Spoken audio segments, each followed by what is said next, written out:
You're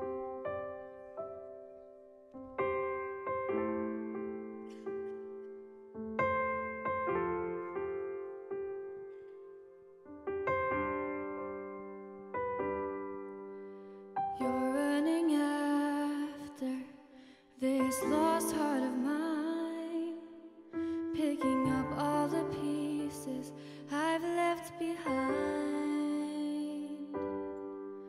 You always pursue me, even when I forget of all that you promised, and I fall victim to sin. I choose to sing your name, I'll forever proclaim. Jesus, you are good. You're lifted higher now through the trials, God. Your hand is on my heart. When I'm lost in the sorrow and have nowhere to hide, you find me with your love, the overwhelming kind. I choose to sing your name, I'll forever proclaim. Jesus, you are good. You're lifted higher now through the trials, God. Your hand is on my heart. You're lifted higher now through the trials, God. Your hand is on my heart. For you know the plans you have for me, and I trust that they are good. I will call on your name and come to pray and seek you with my whole heart. I choose to sing your name, I'll forever proclaim. Jesus, you are good. You're lifted higher now through the trials, God. Your hand is on my heart. I choose to sing your name, I'll forever proclaim. Jesus, you are good. You're lifted higher now through the trials, God. Your hand is on my heart. Your hand is on my heart. You're running after this lost heart of mine, picking up all the pieces I've left behind.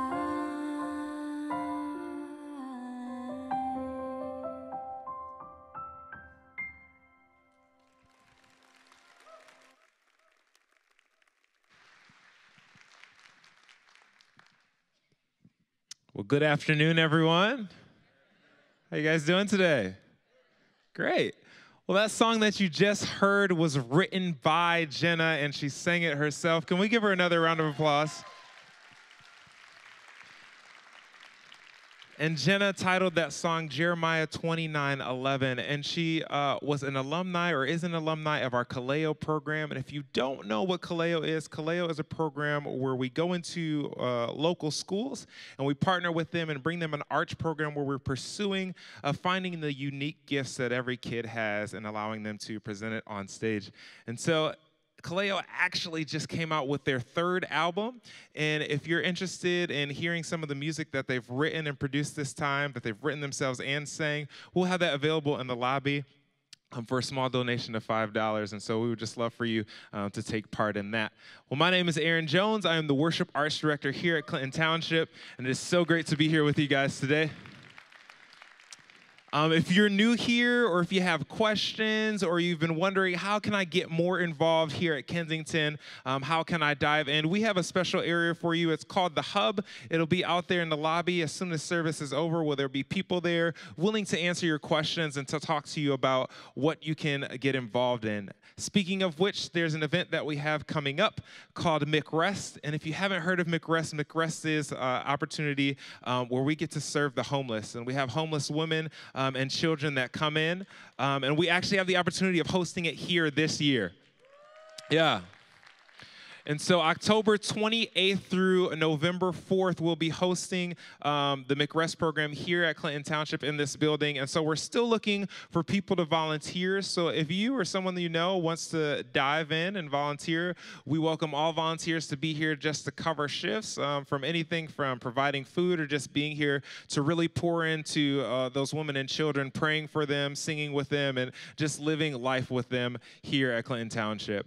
Along with that, you know that we're just finishing up our last day of the Intentional Acts of Kindness series, where we're talking about being the hands and feet of Jesus. And so with this being the last day of the series, we do have a new series coming up. And so we ask you to take a look at the screens. You are just the cutest thing ever. Yes, you are. Yes, you are. What have you been up to today? Did you have fun? Have you been a good boy? Yes, you have. Is that your... what the heck? Say hi to the nice lady. Can you show Daddy how much he loves you? That's right! I love you so. Don't be that guy.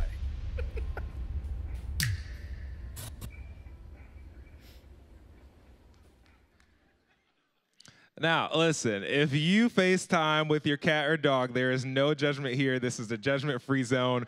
But we will be diving into some other topics of what we'll be labeling Don't Be That Guy. And one of the main topics that we'll be talking about is hypocrisy. And across the world, you hear so many times that people think Christians or the church is hypocritical. And so we're going to be diving in, how can we leave a life of being hypocritical and embrace a life of living in integrity? So we just want to invite you guys back out to that. Don't just come yourself, bring somebody with you. An event that we have coming up, or an opportunity this week, is the Move Out Conference, and we'll have a guest speaker, Jamie Winship. And if you've heard Jamie Winship, you know that you're not going to leave the place without being inspired. Jamie is an awesome speaker, and so we want to invite you out to that. If you are interested, please go to kensingtonchurch.org/moveout. The last thing I would love to talk to you about is for all the guys, so please take a look at the screen.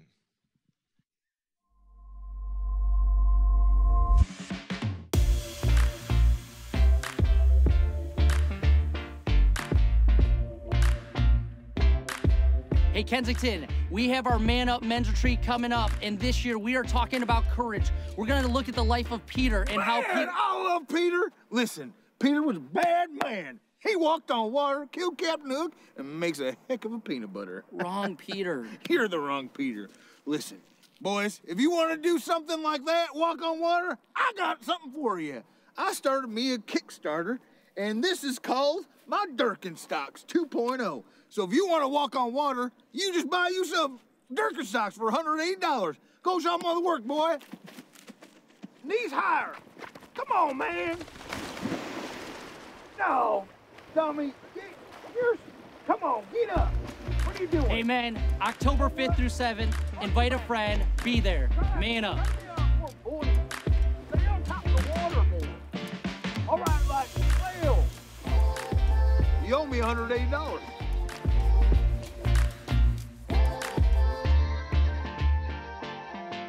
So guys, if you have not signed up for that yet, it is not too late. You can still go on our website and sign up for that, or you can talk to Jim out in the lobby if you want some more information. There'll be tons of speakers there. Our very own Chris Darbaugh will be speaking there, as many other awesome speakers that you hear around Kensington.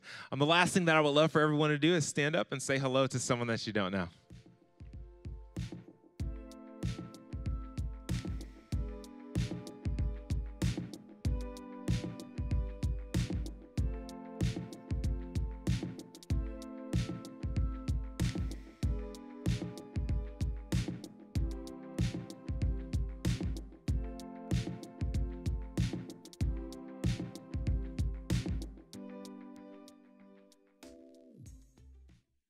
Is so powerful, isn't it? That thought that there is a love that is so kind that we can't get over it. Lord, that's what I plead today. Lord, let us love like you love.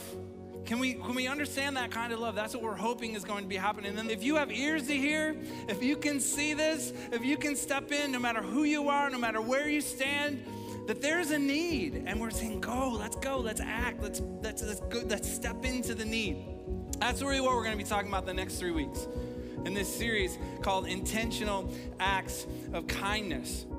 Jesus is saying, when I was sick, you stayed with me. When I was in prison, you visited me. He's not asking us to fix it.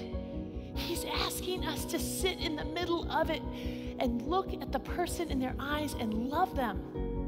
God, help me to see those who others have overlooked. Give me eyes to see. God, help me to see how I can be a blessing to a person on the fringe.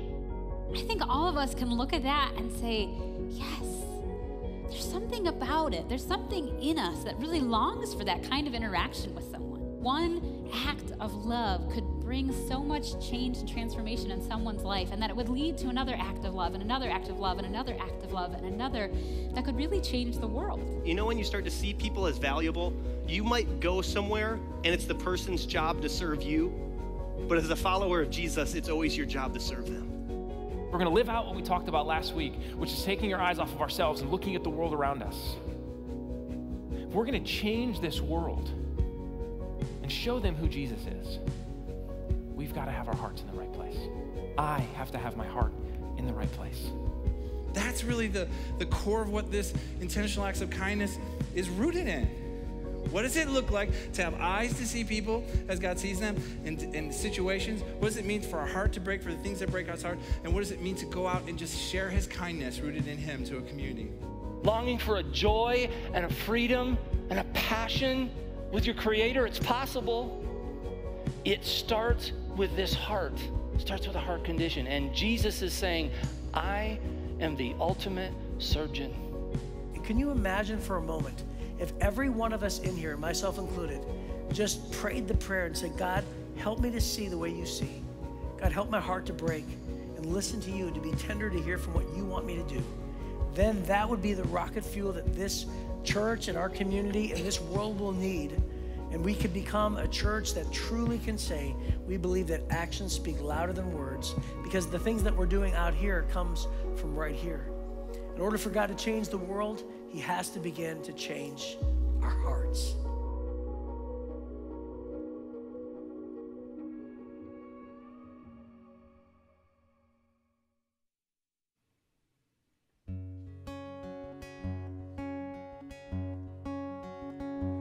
Well, I won't back down. No, I won't back down.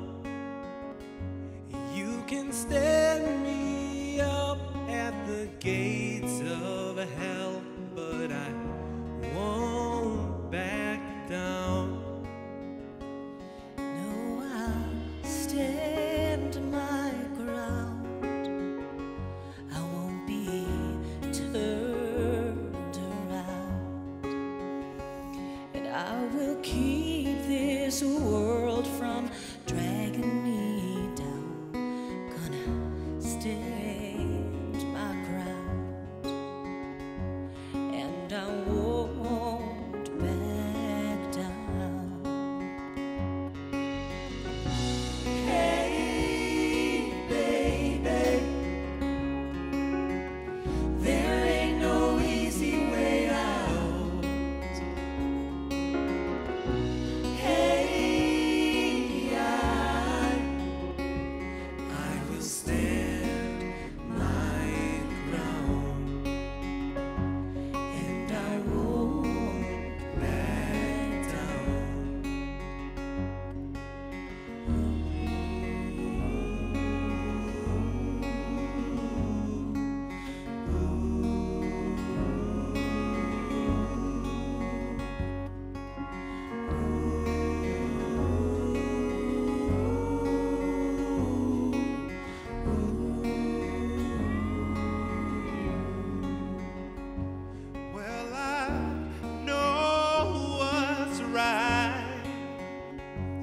I got just one life in the world that keeps on pushing me around. I will stand my ground, and I won't back down. Hey, baby. Oh, there ain't no easy way out. Hey, I will stand my ground, and I won't back down.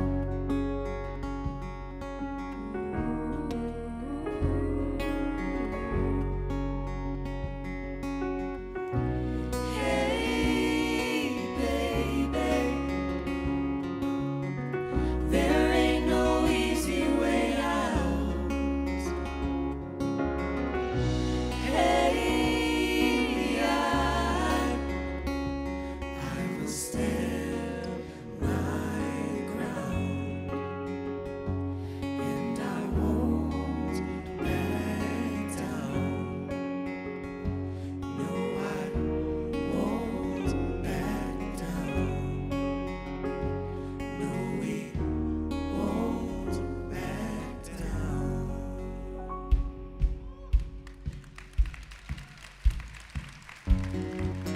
Rosa Parks refused to give up her seat on a bus in Montgomery, Alabama, and started a mass protest which led to the end of segregation on public transport. Dietrich Bonhoeffer was a German Lutheran pastor who was consistently outspoken in his criticism of Nazism in Germany. Preferring to stay in the country of his birth, he was eventually arrested and executed in 1945. During World War I, Edith Cavell, a nurse in Belgium, was arrested and executed for helping Allied servicemen escape back to England. Shortly before her execution, she said, "Patriotism is not enough. I must have no hatred or bitterness towards anyone."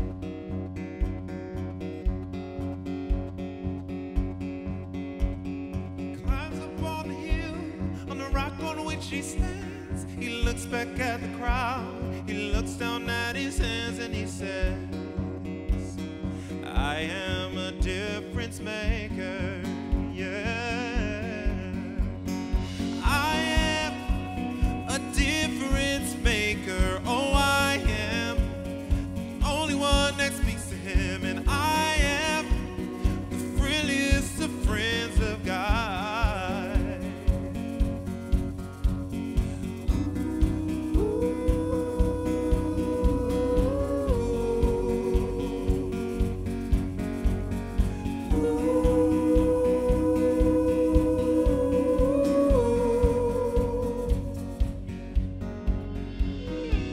Chiune Sugihara was a Japanese diplomat who helped several thousand Jews escape from Lithuania by personally writing exit visas, despite the fact he was disobeying orders from Tokyo not to do so. It is estimated that 6,000 Jews were able to escape from Lithuania and avoid the Holocaust. William Tyndale translated the Bible into English, which at the time was forbidden. For his controversial views and belief everyone should be able to read the Bible in their native tongue, he was later arrested and executed. Nelson Mandela had the courage to fight against the unjust system of apartheid in South Africa. For his political activities, he was sentenced to 20 years in prison. He walks on up the hill to the rock on which he stands. He looks back at the crowd, he looks down at his hands, and he says, I am a difference maker. Oh, I am a difference maker. Oh, I am the only one that speaks to him, and I am the friendliest of friends of God.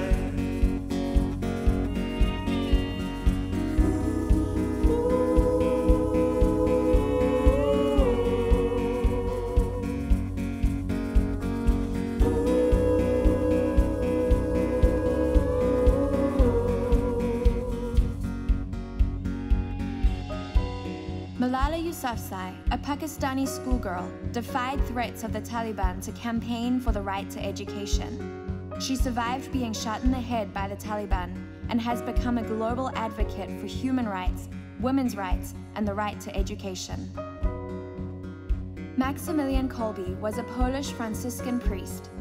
During the Polish occupation, he was arrested twice by the Nazis, but continued to offer shelter to the Jews and Polish refugees. In 1941, he was sent to Auschwitz concentration camp, where he volunteered to take the place of a man condemned to death, showing great courage, faith, and dignity. Oh, I am on the fence about nearly everything I've seen. I have felt the fire. People die by too much gasoline, and we are strangers passing through a place in time and afternoon. Life is but a vision on a window that we're peeking through.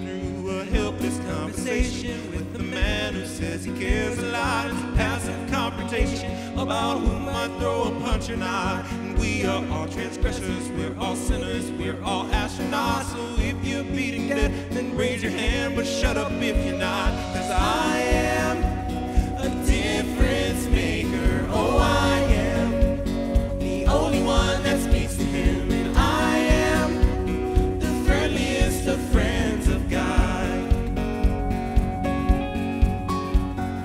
I am a difference maker. Oh, I am the only one that speaks to him. And I am the friendliest of friends of God.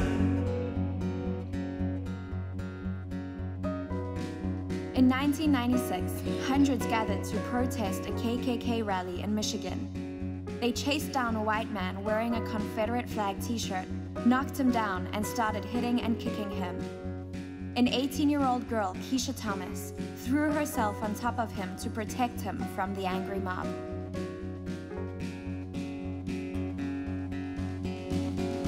I am a difference maker. Oh, I am the only one that speaks to him. And I am the friendliest of friends of God.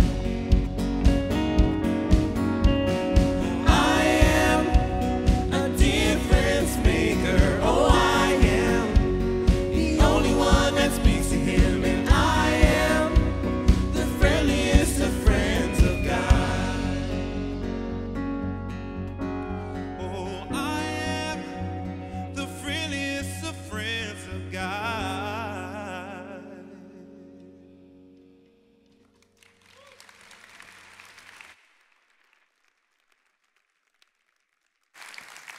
Good morning, Kensington Church. My name is Chris Lambert. I am the founder and CEO of Life Remodeled, and I'm here to tell you, all right, somebody likes Life Remodeled, thank you.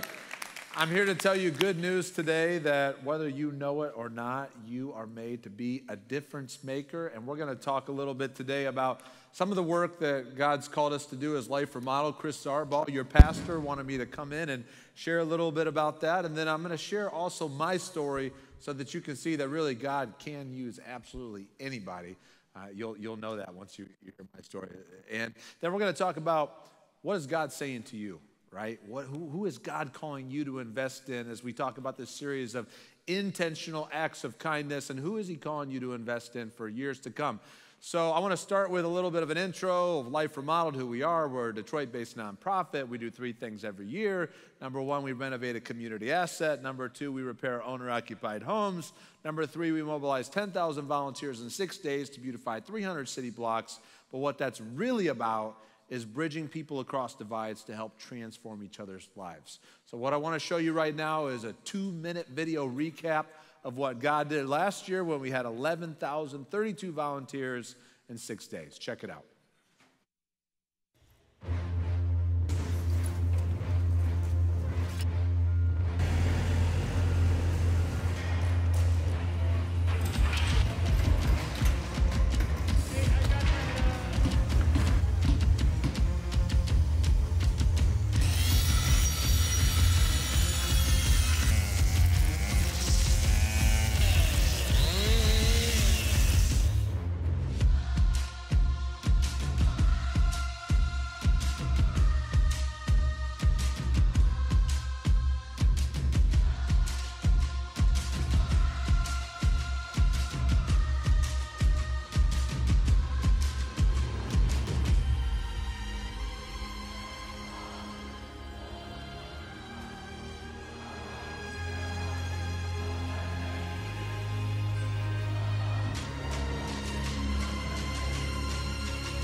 as you can imagine, everything was going great the entire week. It was all smooth sailing until we got the iPhone and Android people together. Then it was just crazy.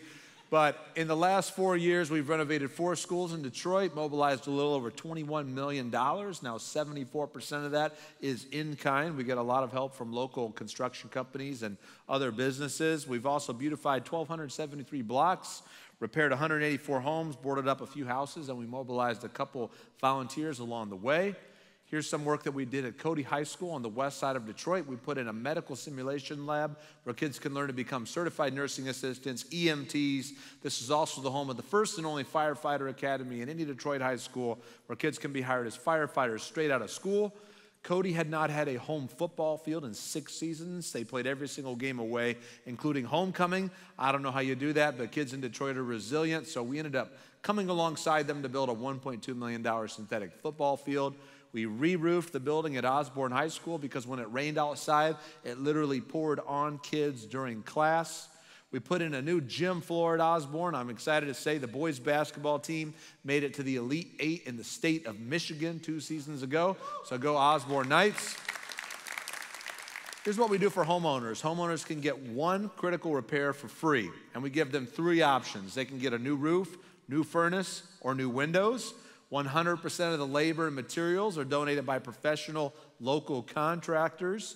Here's what our 6-day project looks like that actually starts tomorrow. Over the next 6 days, Monday through Saturday, we'll be removing blight, overgrown brush and weeds and illegal dumping. We'll board up hundreds of vacant properties, put signage along the safest routes to and from school so kids can see where to walk, where not to walk. We'll also be planting hundreds of trees. We'll have kids involved, community leaders, corporations, churches, mosques, synagogues, people from over 300 companies and organizations. And if your company's not on with us, we'd love to get them with us in the future. 84% of our volunteers say that they gain a more positive perspective of the city and suburbs working together as a result of participating in our project. 75% of our volunteers say that they themselves become better people in the process, unless you're like that guy right there who doesn't have a heart. I don't know if that was a mistake by our graphic designer or pure genius, but everybody wants to know, what does the neighborhood look like after the project's finished? So the Detroit Police Department measured crime 1 year following our project in Cody Rouge. Crime dropped in 10 out of 11 categories on the 300 blocks where we worked, including a 47% reduction in homicides. But the real mission, as I said earlier, is about people transformation. So I want to introduce you to Ms. Pandora Ingram. Pandora is literally her name. This is the first day we ever met her in 2015 when she burst into one of our monthly community meetings. She was angry and intoxicated. And she looked around the room at these 60 or so people. She starts pointing at everybody and says, "You people, you're not going to accomplish anything in my neighborhood. All you're going to come in here and do is talk about your plans. Nothing's going to happen. Nothing's going to change. You need to get out." Then Pandora began to explain to us her son Martonio was murdered when he was 18 in the streets of Detroit in the neighborhood next door just 2 years prior before we met her. So we learned pretty quickly this is a mother who had endured a tragedy that no human being should ever have to experience, and she hadn't learned coping mechanisms to deal with her pain. So needless to say, Pandora was the #1 antagonist against Life Remodeled, against the project, but over the next 7 months, we became very close friends. Pandora became the #1 advocate. She spent multiple Saturdays leading up to the project. She's over here in the video. Right, all right. Yeah, she didn't have that much of a transformation where she became a totally different person. But she spent multiple Saturdays leading up to the project volunteering to recruit community residents. She was elected that summer to the Osborne Neighborhood Alliance Board of Directors, where she still continues to serve to this day. And in December of last year, she got a new job working for Goodwill Industries in her own office. But one of the things that we say is there's a Pandora in all of us. Wherever we live or don't live, whatever degrees we have or don't have, all of us are lifelong works in progress. That's why we call it Life Remodeled, not Detroit Remodeled. I want to introduce you to David, a former Jewish agnostic who lives in Indianapolis. David is a lawyer. David decided to go to church in Indianapolis where he lives for 3 years because of his girlfriend. He read the entire New Testament, met with his pastor multiple times in order to see if this Jesus guy is real. For whatever reason, David wasn't buying it. Then I came and spoke at his church in 2015, told him about Life Remodeled. He came up to me afterward. He said, dude, I got to join you and volunteer in Detroit. So David did what anybody would do. He got a personal trainer to train him to get ready to come to Detroit and volunteer for 6 days. On day 4 of the project, David had said he saw God at work through people. He put his faith in Jesus that day, got baptized that month. He's a fully committed follower of Jesus. And in spring of this past year, he got married to that woman that ended up taking him to church. So as you go out and do intentional acts of kindness, I hope you get the joy of being able to see how the story all works together. But the truth is, you may never really know the impact that you've had until you're standing in front of Jesus face to face, which is going to be a pretty awesome day. This is the neighborhood we're working in right now. As you can see, you've got the Lodge in Davison. This is Central High School. This used to be an elementary middle school building that no longer exists, and the school district gave us this building built in 1927. It's gorgeous. We've repurposed it. It's now called the Durfee Innovation Society. It was renamed by the youth, and basically it's a hub of opportunity for children, youth, and adults. So what we are doing is moving in tenants, nonprofits and for-profits. Imagine an early childhood daycare that's educational and free starting in the fall of next year. Imagine an old locker room turned into a construction trades incubator. And one of Kensington's own members, Scott Clode, who owns New Electric, he hires young people for 12 weeks, pays them $12 an hour. Then if they want to continue on with the company, he hires them full-time, and they change all of our lights in our building to LED. We got an assembly line robot where kids are learning to program, with the old swimming pool that we're planning on turning into another space for another tenant. The gym, we put down a new floor, glass backboards, LED lights. Here's what the auditorium looks like. Eventually, on the weekends, it'll become a marketplace where residents can buy and sell the things they make and grow. We've just moved in a pizzeria franchise called Tormina's. They're hiring high school kids and teaching them how to franchise. And here's a number of other tenants who have moved into our building, and we're constantly looking for more. But I want to share with you a little bit about the theological framework for what we do. As you can tell, I'm someone who's pretty passionate about Jesus, and I share my faith a lot. I used to be a church planter, but instead I started an organization that's very intentionally not a religious organization. We're an organization that's for everybody, no matter where they're coming from on religion, on politics, on moral values. But nevertheless, I based the organization, when I founded it, on 4 principles of the life of Jesus. The first one is, I believe, Jesus was on the go. All right? Jesus didn't just come to earth and at 30 years of age say, okay, I'm going to do public ministry now. If anybody wants to meet with God, I'll be right here for the next 3 years. You can come to me. You know where I'm at. No, Jesus was out and about, on the go. And that's what this series is all about, intentional acts of kindness. It's about how can we be the church.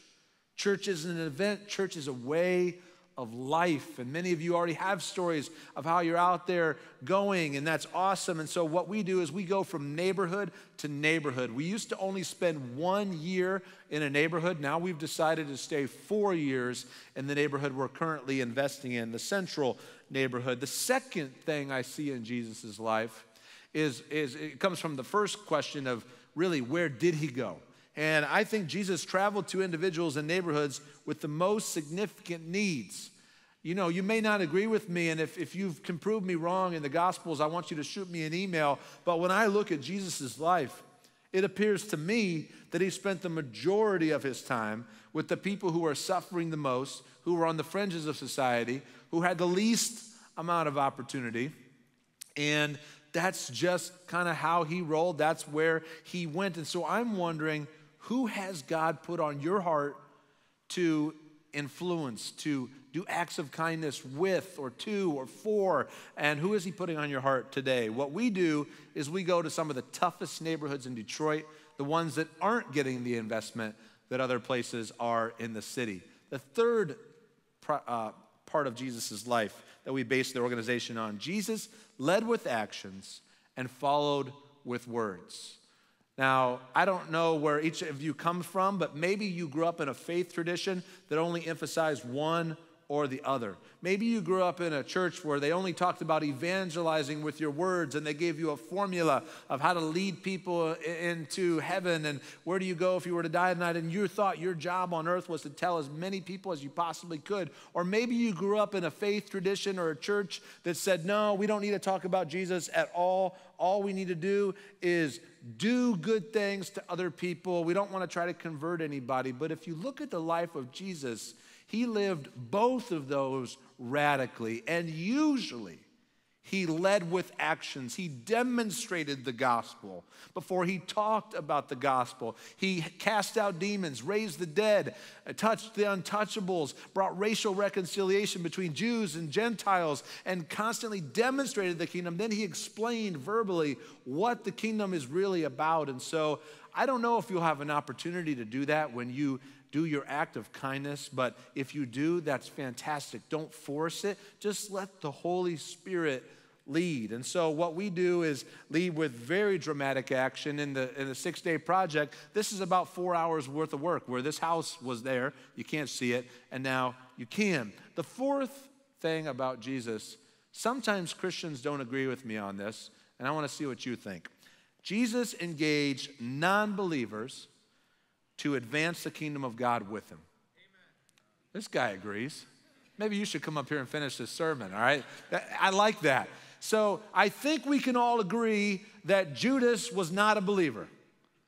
But yet Jesus told him to go heal the sick, cast out demons, raise the dead, and even communicate the kingdom of God. But, you know, we all agree on Judas, I think, right?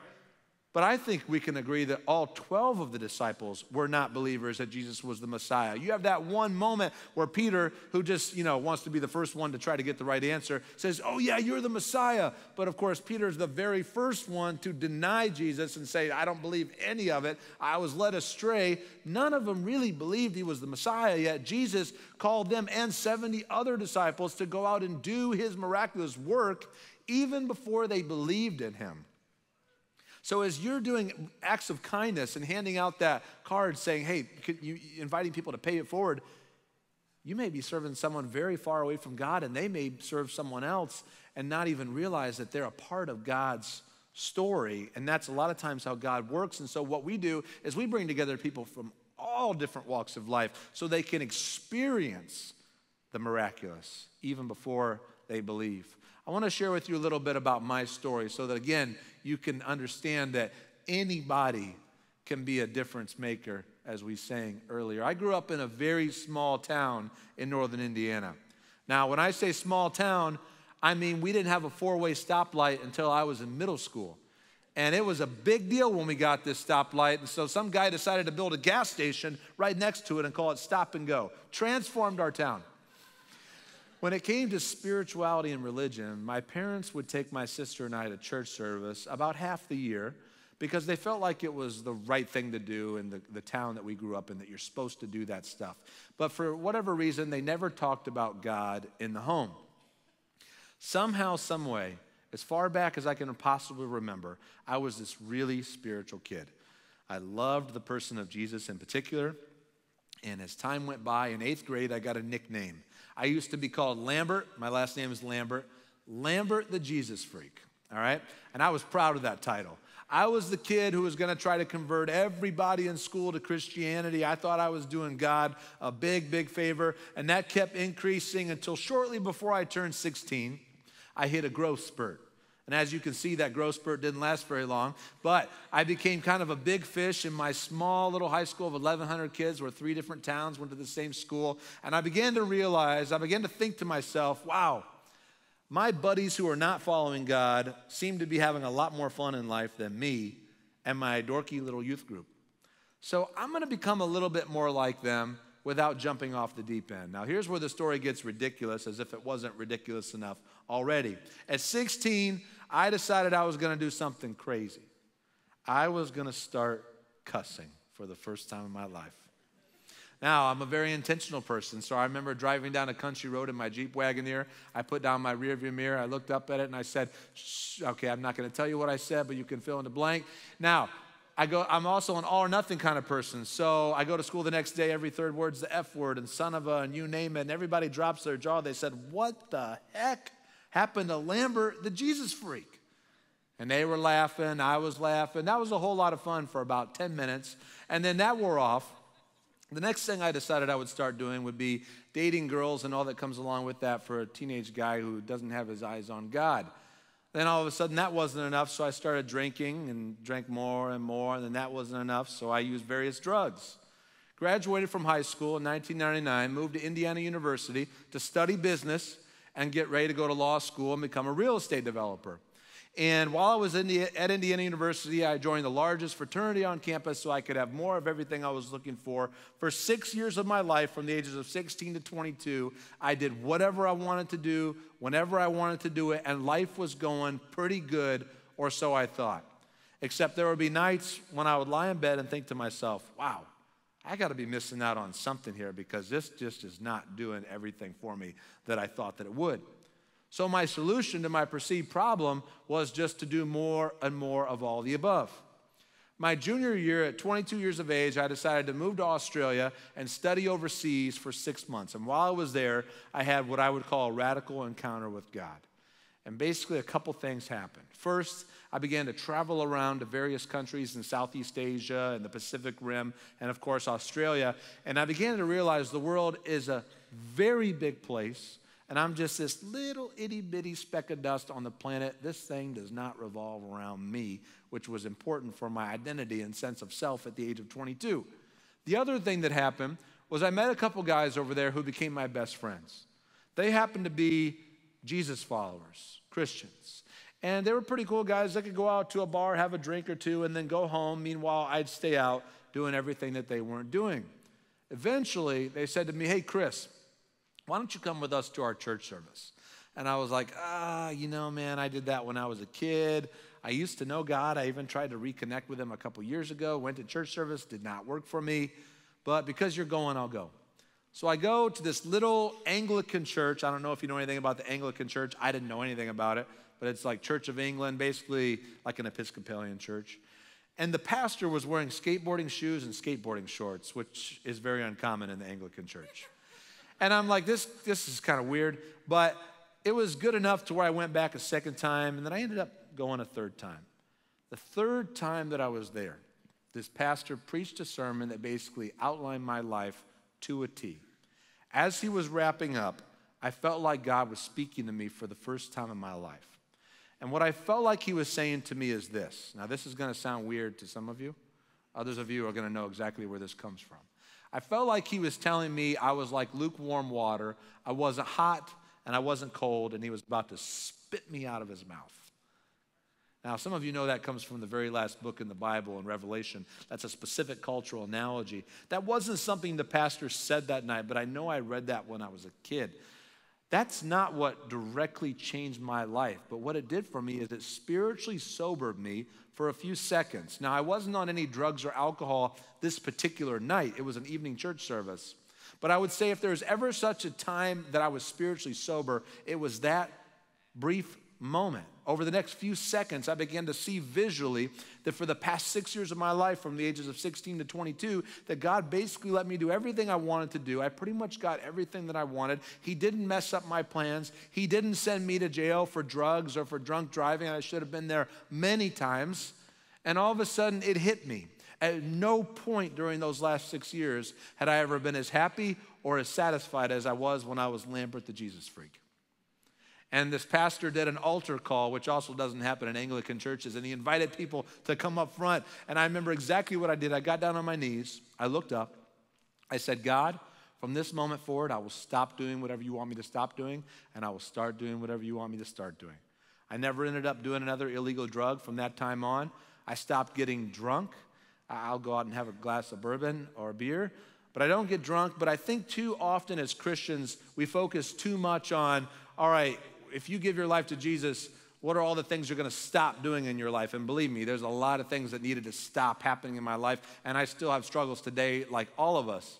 But what inspired me even more than what I stopped doing is what started happening in my life. And what started happening for the first time in my life, I began to care deeply about other people other than my little group of friends. I began to care a lot about what was going on in people's lives. Now, before I left Indiana University, there was not a single Christian in my entire fraternity of 180 guys. Before I got back, and this had nothing to do with me, my 3 best friends had all had radical encounters with God. They were now following Jesus, plus my drug dealer, who was in jail for selling meth. He got out. We got this Bible study thing going. We were leading guys to Jesus left and right. All of a sudden, my senior year, I felt like God was saying, don't go to law school. And I felt like he was calling me to become a pastor, so I went down that route, eventually moved to Africa, came here, started a church, and then started Life Remodeled. That's my story. And that's just a little bit of it, right? That's a little, but I'm more curious and more excited about your story. Your story up until this point and the next chapters of your life that are still being written. What does your life look like right now? What is your story as it relates to intentional acts of kindness, letting the Spirit of God work in you and through you to bless others? And as you think about your story, know that it's really shaping our story. Because as you influence someone and they influence someone else, it becomes exponential and the church begins to be seen for who Jesus made us to be. So what is your intentional acts of kindness going to look like next? Maybe you want to volunteer in Detroit. We've got an opportunity for everyone. You have to be at least 14 years of age. Join us anytime this coming week, Monday through Saturday. Check out our website. But what I want to do right now is close us out in prayer. I'm going to invite the ushers to go ahead and come forth and get ready for the offering. And then we're going to watch a really awesome video about what God did through Kensington Church to bless a school. So you're going to get another example of what that kindness looks like. But I would invite you to join with me in prayer now. Dad, I thank you for every person who's here today and all over the world gathering in your name. Thank you for making a way for us to be like Jesus and do the things Jesus did through your life, death, burial, and resurrection, Jesus. We praise you. If anyone's here today and doesn't really know what it means to have a relationship with you, my prayer is that they would know as soon as possible, even now, if they're willing to put their faith in you. And as they go out and do intentional acts of kindness, may they be led by your Holy Spirit and see the fruit of their labor. In Jesus' name I pray. Amen. Hey guys, my name is Jill, and one of the coolest things that I get to be a part of is School Partners. We have 11 school partners across Metro Detroit. We're in the schools on a weekly basis. We're walking alongside the teachers. We're helping kids with their math, their reading, library time. Another awesome program we have is Kaleo Kids. It's an after-school arts program. Guys, there is so many cool things happening in these schools. So basically, School Partners is all about fostering relationships and building community. So we're standing in Owen Elementary, and my friends behind me, Mark and Linda and Laura and Haley, they're actually loading up a bunch of copy paper and gift cards that every staff member is going to receive. But it's actually not it. They're also finding out today that they are going to receive 2 welcome mats at both of their entrances. They're also going to receive a curriculum. Each teacher is going to have this curriculum. Currently, they're sharing the curriculum between classrooms. That will no longer be. They'll each have their own. And finally, they will receive a all school-wide assembly. It's all about character building and identity. You guys, I am so excited to go inside and surprise the teachers. This is awesome.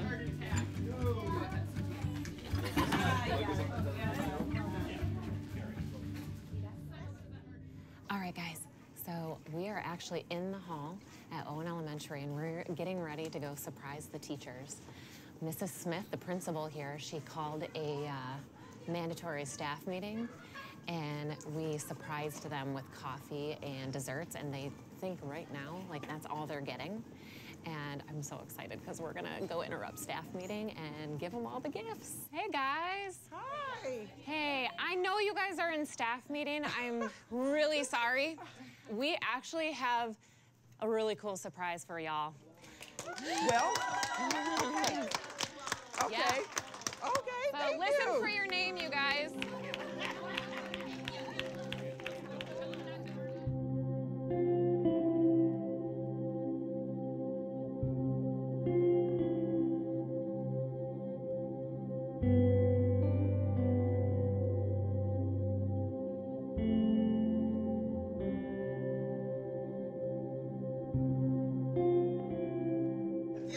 right, go ahead and open up the card and check it out.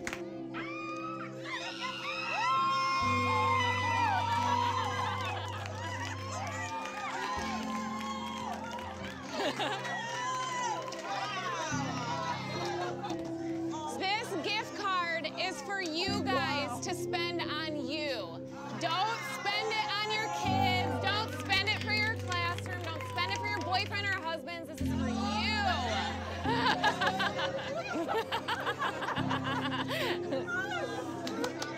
Wow. Yeah, we're actually not done. We're actually not done yet. Can I sit with them? I actually would love for you to open this up, and there is something in here that we would like for you to read out loud to your staff. You have to read it out loud. Wow. Dear Ms. Smith and the Owen Elementary staff, what an honor it is to celebrate each of you personally today. But it doesn't stop here. We have 3 more surprises to share with you. First, a custom designed entry rug will be created to welcome staff, students, and families and visitors to Owen Elementary School in the Kennedy Center. Second, an additional set of second step education curriculum will be purchased so that each classroom teacher will have their own copy to use. Finally, a fun and interactive school-wide assembly that focuses on identity and character development will be scheduled to support the work you are doing with your students.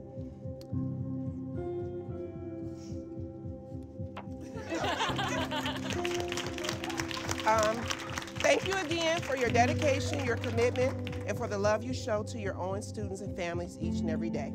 We hope that you feel encouraged, valued, and supported as you continue the important work of educating and impacting the students in your care. With much love, your friends from Kensington Community Church. Thank you so much, you guys. You guys are the ones that get the standing O. Go ahead. All right. I just want to say thank you all from the bottom of my heart. It's really touching with all the work that we do here. And we know that we appreciate it. Because, you know, we go through so much, we take so much, and it's hard at the end of the day walking out, not thinking that you appreciate it as a teacher. From all of the things that are said to us from parents and kids, this just kind of lets us know that there's somebody out there that cares, and it just makes us want to move forward, me anyway. So thank you. Thank you. Thank you.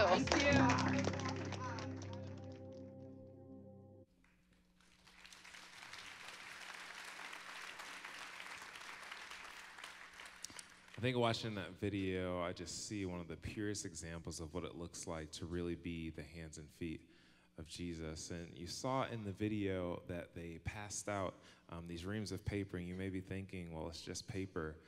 But when we asked Owen Elementary, what is one of the greatest needs that you have? They said, we don't have paper. We don't have paper to print out different lesson plans and to print out things for the kids. And so to be able to provide them with something that was so necessarily needed for them, it was very impactful to be a part of that. And so I just want to even challenge you in that. You may be thinking, I can't do something on such a large scale for an entire school, but you can do what that last lady said. She said that it's so meaningful to her because she knows that someone cares. So when you're going out and you're going to pass it on or to serve other people, just look for the people who may seem like they're overlooked or may have not been talked to or just feel lost, and just go care for them. And I definitely want to challenge you that this isn't something that you just do for this 3-week series, but it's something that you approach to do for a lifetime, that you're constantly praying, God, allow my eyes to see the lost, allow my heart to be positioned in the right place, and allow my hands and my feet to actually do the action that you've called us to.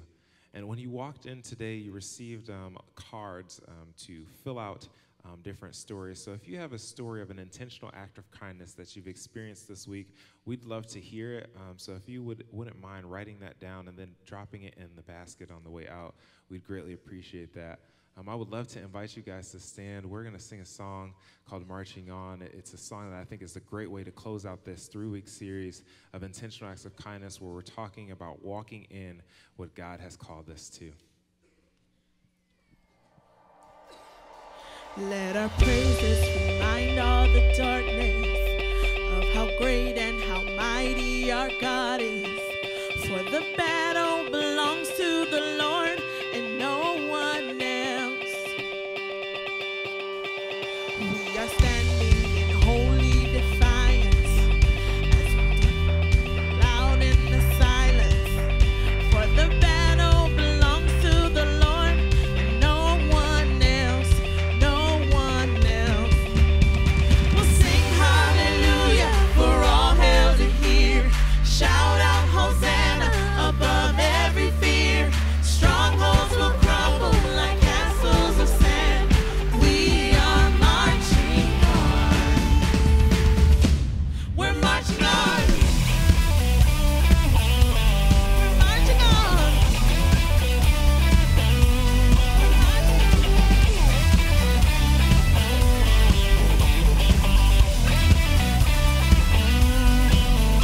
Unstoppable kingdom advances as we take back the ground from the darkness. The battle belongs to the Lord and no one else. You're the banner we raise in the chaos. No, the gates of hell won't stand against us. The battle belongs to the Lord and no one else, no one else. We'll sing hallelujah for all hell to hear. Shout out Hosanna above every fear. Strongholds will crumble like castles of sand. We are marching on. We're marching on. We're marching on.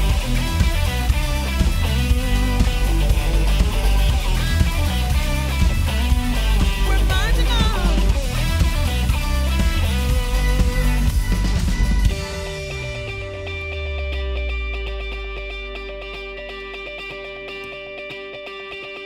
In the chaos, the crisis, the troubles, the trials, the shadows, the sorrows, the long nights, the hard fights, we are the prophets, the voice in the darkness, declaring the battle is yours. We'll sing hallelujah for all hell to hear. Shout out Hosanna above every fear. Strongholds will crumble like castles of sand. We are marching on. We're marching on. Sing hallelujah. Yeah. Shout out Hosanna. Hosanna in the highest. Strongholds will crumble. Woo. We're marching on. We're marching on. Oh. We're marching on. Yeah.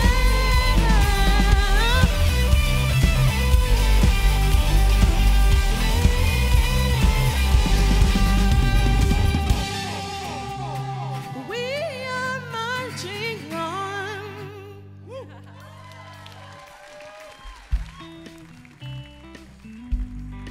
Just want to say thank you guys so much again for coming out today. We hope that you were blessed throughout this series and just re-encouraging you that you just have in your heart to pray, God, allow my eyes to see the lost and the lonely, God. And so I just want to encourage you guys, if you haven't signed up, again, there's still time to sign up for Man Up this weekend, October 5th through the 7th. You can go online or meet Jim out in the lobby. Thank you guys so much for coming. We'll see you next week for Don't Be That Guy.